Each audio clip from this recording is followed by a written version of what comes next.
이사야서 61장입니다.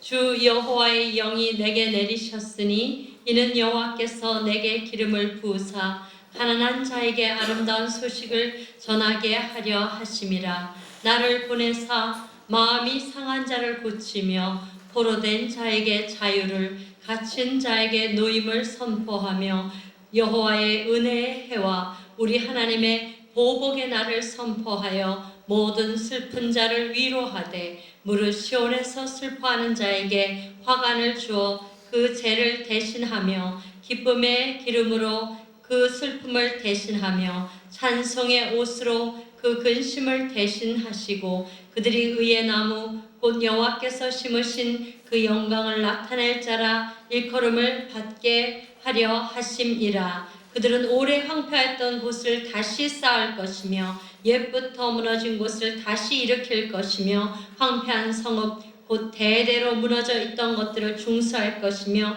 외인은 서서 너희 양떼를 칠 것이요 이방 사람은 너희 농부와 포도원지기가 될 것이나 오직 너희는 여호와의 제사장이라 일컬음을 받을 것이라. 사람들이 너희를 우리 하나님의 봉사자라 할 것이며 너희가 이방 나라들의 재물을 먹으며 그들의 영광을 얻어 자랑할 것이니라. 너희가 수치 대신에 보상을 배나 얻으며 능욕 대신에 몫으로 말미암아 즐거워할 것이라. 그리하여 그들의 땅에서 갑절이나 얻고 영원한 기쁨이 있으리라. 아멘. 잠깐 기도하시겠습니다. 사랑과 은혜가 많으신 아버지 하나님, 이 시간에 종이 주님의 말씀을 가지고 아버지의 주신 은혜를 간증하고자 이곳에 섰습니다. 하나님 아버지, 종을 주님의 십자가의 밑에 감추어 주시옵시고 오직 우리 주 예수 그리스도의 영광만이 나타나게 하여 주시옵시며 하나님의 영광을 가로채는 도적이 되지 말게 하시고 주님께만 이 모든 영광과 찬송과 존귀를 돌려드리는 지난날의 간증이요 또 앞으로의 아버지 그리스도의 빛으로 그리스도의 향기로 그리스도의 맛을 잃지 아니한 소금과 그리스도의 사신과 대사가 되게 하옵소서. 이 듣는 이들에게 또한 아버지 하나님 국제 선교 방송을 시청하는 모든 분들에게도 함께 은혜가 되어지는 귀한 시간이 되게 하옵소서. 예수 그리스도의 이름으로 감사하며 기도드리옵나이다. 아멘. 할렐루야. 주님께 먼저 영광과 찬송과 존귀를 돌립니다. 제가 이렇게 여러분 앞에 이렇게 서서 있는 제가 정말 지나간 날들 많은 고통과 슬픔을 당했다고 여러분이 생각이 되십니까? 전혀 그렇게 얼굴에 써있지 않죠? 그런데 저는 정말 1000번 이상의 죽음을 통과하였고 하나님의 은혜 가운데 수많은 기적을 체험했습니다. 그리고 제가 이렇게 얼굴이 이렇게 생긴 사람이 자살을 해서 죽으려고 정말 그렇게 생각했었던 어리석은 그러한 하나님을 외면한 날들이 있었습니다. 그러나 주님께서 은혜를 주셔서 예수를 믿노라 하고 죽으면 어딜 가나요? 지옥 가죠. 그 말씀 때문에 남을 죽여도 살인이요 나를 죽여도 살인이기 때문에 지옥을 갈 수 없고 천국을 가야 되기 때문에 주님의 은혜로 저는 정말 이렇게 살아서 간증할 수 있는 간증자가 되었습니다. 여러 번 죽을 고비를 넘겼는데 그 중에서 제가 어릴 때 태어나서부터 저 온목에 밀어져 있었던 사람이었지만 제가 중학교 때 가평에 수양회를 갔는데 그 수양회에 가서 우리 중학교 때 선생님이 저를 이렇게 묵상하고 가만히 앉아 있는 저를 그냥 무심코 떠밀어 가지고 장난으로 그랬겠죠. 제가 그 물속에 가라앉았는데 3번을 떠올랐다 3번을 가라앉았어요. 그 순간에 영화 필름이 지나가는데 나의 일생에 그 중학교 3학년밖에 안 되니까 얼마 안 살았겠죠. 그런데 모든 필름이 컷 이렇게 쫙 이렇게 슬라이드 같이 쫙 순식간에 지나가요. 아, 그럼 내가 죽는 것이구나 생각했는데 하나님이 정말 살려주셔서 저를 뛰어들어와서 어떤 그 저보다 1살 밑에 학생하고 또 아직까지 뭐 얼굴도 보지 못했지만 그때 당시에 그 권순문이라는 그 학생하고 또 우리 선생님이 쫓아 들어오셔서 저를 이렇게 물을 빼서 이렇게 거꾸로 빼가지고 살려주셨던 그 기억이 있어요. 그리고 저는 정말 수많은 죽음을 체험했는데 그 중에서 아주 신기한 기적이 있어요. 제가 제주도 처음 갔을 때에 전라도 광주에서 약속을 했는데 저희 남편하고 한림대 의과대 학장님하고 미국에 오신 학장님하고 같이 약속을 했는데 저는 서울서 내려가고 남편은 제주도에서 비행기 타고 올라오시고 그 학장님은 춘천에서 내려오세요. 근데 약속을 지켜야 되는데 제가 표가 없었어요. 그래서 기차표를 3개를 샀는데 천안 그리고 전주 그리고 전주에서 광주 이런 표를 샀어요. 그래서 이제 그 차를 타고 가는데 그 당시 3일 철야를 하고 순간 깜빡 졸았는데 여기는 천안 하는 소리가 나는데 제가 깜빡 졸려온 거예요. 그래서 아차 열차에서 안 내리면 이 약속이 어긋나면 큰일 나지. 그 생각만 딱 있어가지고 기차가 흔들리는 줄 알고 살짝 뛰었어요. 그런데 그 선반위에 있던 책 3권을 들고 가방을 올려매고 그리고 살짝 뛰었는데 그 당시에 프레아 스카트 365도 되는 까만 스카트를 입었는데 나비같이 날아가지고 싹 해가지고 저 먼 곳에 가서 떨어졌는데 정말 하나님의 기적으로 하나도 안 다치고 여기 살짝 이게 약간 스쳤을 정도로 살짝 새끼손가락이 까졌고 신발이 조금씩 양쪽으로 찢어졌어요. 청원 경찰이 와서 팔짱을 착 끼는 거예요. 당신 여기서 자살하려고 그랬죠. 갑시다. 근데 제가 일어나지를 못하니까 그분들이 와서 딱 부축을 해가지고 이제 데려가는데 멀쩡하더라고요. 그래서 갔는데 나는 그 당시 이제 전도사고 나는 절대 자살을 안 합니다. 왜냐하면 나는 하나님의 종이기 때문에 자살하면 안 됩니다. 그래서 나는 이게 지금 약속 시간 때문에 여기 표를 다 보여줬어요. 그랬더니 정말 우리 주님께서 이렇게 하나님의 은혜 가운데 당신을 살려주신 것이다. 여기는 날마다 뛰는 곳인데 어떤 사람은 팔이 잘라져서 죽고 어떤 사람은 다리가 잘라져서 죽고 피가 철철 흘러서 병원에 가는 동시에 죽는 곳입니다. 그런데 당신이 여기서 뛰었는데 이렇게 멀쩡하다는 것은 오직 하나님의 은혜이기 때문에 당신이 이제 앞으로 진짜 하나님의 종이 되어서 중요한 일들을 많이 하십시오 하는 그런 얘기를 들었습니다. 그런데 제가 이렇게 많은 죽음을 통과했는데 하나님의 은혜 가운데 여러분을 만난 것은 큰 계기가 있습니다. 우선 저희 집안에는 우리 할머니 할아버지가 그리스도의 복음을 영접하셔서 김익두 목사님과 우리 할아버지는 의형제이셨어요. 그래서 할아버지하고 김익두 목사님이 이제 의형제이기 때문에 목사님이 오시면 그러면 좀 경제적으로 목사님 좀 필요하신 것이 있으실 것이다. 이렇게 생각을 해서 또 조금씩 내어드린 것이 150교회를 세우는 그러한 역할을 하셨어요.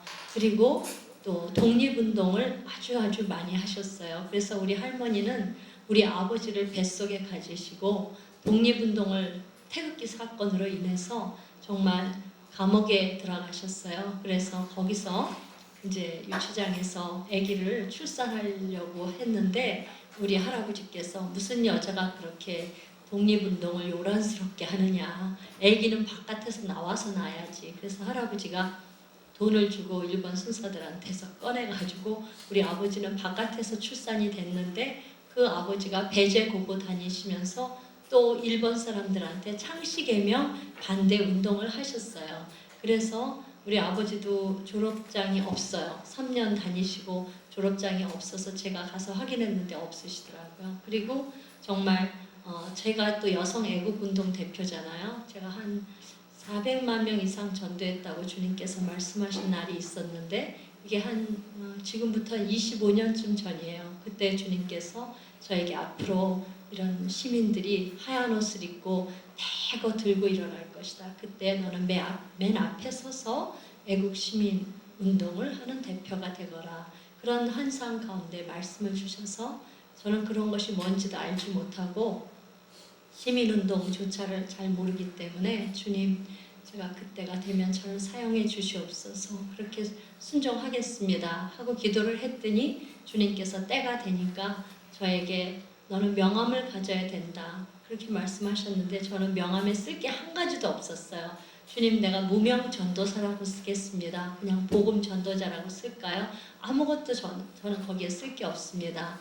그랬는데 어느 날 이렇게 주님께서 한 날에 대표 자리를 몇 개를 한 번에 하루에 다뤄주셨어요. 그래서 제가 이렇게 애국시민운동을 하게 되었고, 그리고 그 모든 일들은 다 주님께서 기획하셔서 하셨기 때문에 한시의 오차도 없이 주님의 원하시는 방법대로 그렇게 진행을 했어요. 심지어 제가 노무현 탄핵 애국시민연합 공동대표를 했었는데 노무현 대통령 당선되기 전에 제가 찾아갔어요. 세종문화회관에 찾아가서 기자들이 한 내외 외신 기자들 한 50여 명 있는 그 자리에서 자동차를 타는 노무현 그 후보한테 노 후보 이번에 다 떨어지고 당신이 이번에 대통령이 될 거야. 그런데 당신이 대통령도 되고 탄핵도 받아라. 왜냐하면 DJ가 3,078억 원을 한 달 전에 공을 두들겨서 했기 때문에 당신도 그거에 의해서 하니까 헌법 위반이니까 우리가 이미 DJ 상대로 헌법소원을 냈다. 그러니까 당신도 이제 이 탄핵을 통해서 위헌 위법을 입증시킬 거다. 다음 대통령을 위해서 이제 탄핵은 하지 않지만 그러한 역할을 하겠다. 이렇게 했어요. 그래서 많은 기자들이 그것을 찍은 적이 있었는데 어쨌든 저는 그러한 역할도 했고 또 저는 누가 미워서 대통령을 탄핵하는 역할을 한 것이 아니기 때문에 노무현 대통령이 북한에 들어가는 그날 제가 응답을 받고 새벽같이 이제 어느 안산에 있는 큰 교회에서 제가 컴퓨터를 쳐서 노무현 대통령의 메일로 직송을 했어요. 나는 당신이 미워서 탄핵한 것이 아니다. 그런데 내가 하는 말은 내 말이 아니고 하나님의 말씀이니까 꼭 들어야 된다. 당신이 오늘 북한에 들어가게 되면 김정일을 만나고 한국에 돌아오게 되면 당신은 하나님께서 누구를 통해서라도 죽여서라도 당신을 데려가겠다고 하니까 가지 말아라. 생명은 귀한 것이다. 생명이 당신 생명이 한 개냐 두 개냐 세 개냐 이렇게 제가 질문을 하며 갔다 오게 되면 어려움을 당하니까 가지 말라고 저는 권고를 했습니다. 그리고 국방장관인 그 당시에 김장수 국방장관한테 당신이 이 나라의 국방장관이지 김정일이가 국방장관이 아니고 그 사람은 북한 정권의 개수입니다. 그러니까 거기에 가서 무릎을 꿇고 오게 되면 당신도 같이 죽게 될 것이니까 무릎을 꿇고 와서는 안 됩니다 하고 같이 추신을 써서 보냈는데 그것을 보고 그분은 꽃꽃장수 김장수를 하여서 또 그 후에 국회도 가고 청와대 안보 실장도 하셨어요. 어쨌든 이렇게 수많은 일들이 있었는데 또 저희 남편이 박정희 대통령한테 대권 도전장을 27세에 내면서 또 수많은 어려움을 겪으셨지만 또 박정희 대통령한테 직접 불려 들어가셔서 대통령 임기 말 그때쯤에 70년대 말에 들어가셔서 수도 이전을 해야 되느냐 안 해야 되느냐 하는 것을 직언을 하라 그렇게 하셨는데 수도 이전을 해서는 안 된다고 말씀을 올렸어요. 그것이 또 우리에게 붙여져서 제가 서울시 의원들을 전부 다 이렇게 수집을 하고 결속을 해서 그래서 수도 이전 반대라는 그러한 것을 우리가 했고 그것으로 인해서 헌법 소원들이 됐어요. 그래서 우리 집은 헌법 소원이 이제 2번 지고 2번 이긴 것이 되고 또 이겨서 이긴 것이 되고 4번을 헌법 소원을 결국은 우리 개인이 한 것과 또 다른 사람들을 통해서 단체들이 한 것과 4번을 헌법 소원을 이긴 그러한 결과가 됐어요. 한 번도 헌법 소원이 어려운데 저희 남편은 헌법학자세요. 그래서 이승만 대통령 당시에 국무사무국에서 헌법 강의를 하시고 사법고시 행정고시를 감독하셨는데 그러한 헌법 소원을 우리가 이제 이겨서 이기고 져서 이기고 이렇게 한 역할이 있는데 이것은 다 우리 주님께서 우리에게 부탁하신 것입니다. 그래서 제 명함 뒷장에 보면 거기에 잠언 말씀을 제가 써놨는데 그것은 헌법재판관 9명에게 드리기 위한 명함이었어요. 그런데 그것이 헌법재판관에게 그대로 전달이 되었고 그러한 역할이 되었습니다. 제가 오늘날 이렇게 있는 것은 우리 할머니, 할아버지를 통해서 우리 아버지, 어머니를 통해서 기도로서 눈물로서 또 순교로서 걸어온 그 길이 오늘날 저에게 그 연장선에서 일을 하고 있구나 하는 이것을 저는 너무도 많이 체험을 합니다. 제가 알지 못했을 때에 주님이 저를 기도를 시키셨는데 중학교 1년 동안에는 주님이 작정 기도로 이렇게 정말 크리스천 학교를 들어가는 것을 원하셔서 기도를 했고요. 또 고등학교 때는 정신여고를 들어가서 주님의 은혜 가운데 들어갔는데 거기에서 제가 성령의 불을 받았어요. 아까 성령 불이라는 찬양들을 하셨죠. 제 등에 이렇게 큰 성령 불이 임해서 저는 그때부터 지금까지 복음 전도자로 삽니다. 제가 정신노래성교단 출신인데 그때나 지금이나 저는 날마다 복음을 전합니다. 이 복음을 전하지 않으면 제 가슴에 붙은 불은 영원히 꺼지지 않아요. 그래서 오늘도 이 길을 달려오면서 전차를 타고 오면서 거의 한 양을 다 전도를 해가면서 와요. 그런데 시간이 될 때마다 제가 노력을 하는 것이 내 힘이 아니고 내 능력이 아니고 오직 그리스도 예수의 복음으로 말미암아 하나님께서 저에게 주신 은혜를 제가 하나님 은혜로 전도자의 삶을 살게 됐어요. 또 다른 간증은 나중에 또 드리고 시간이 됐기 때문에 이만 드리겠습니다. 감사합니다.